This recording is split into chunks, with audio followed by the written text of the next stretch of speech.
So ayan, maglagay tayo ng liquid coconut. Ilagay lang natin dito sa kaserola at intayin natin siyang kumulo. So ayan, kumukulo na nga siya. Ilagay naman natin ang ating binilog na rice flour. So ilagay na natin siya lahat.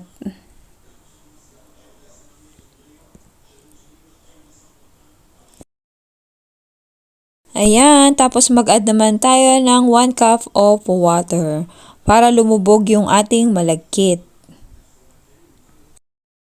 Ayan, tapos maglagay tayo ng vanilla extract.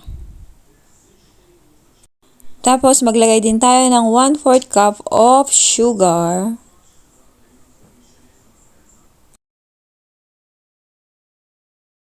Haluin lang natin para matunaw yung sugar. Ilagay naman natin ang ating ube kamote. So itong ube na to is ito yung hinarvest natin nung nakaraan dito sa aking taniman. So sabi nga 'di ba, kapag may tinanim may aanihin. Kaya kapag may tinanim kang kabutihan, meron ka ring aanihin na kabutihan. Hugot yarn. Ayan, kumukulo na nga siya. Ilagay naman natin ang ating saging. So, ilagay din natin ang ating sweet corn dahil nga wala tayong sago. Sweet corn ang aking ginamit. So, ayan, ilagay naman natin ang ating coconut cream para mas masarap. O, diba? Punong-puno na yarn.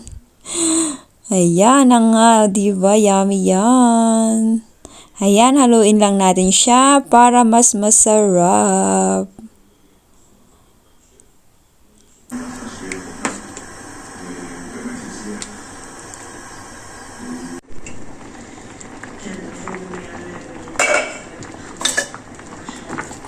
This is my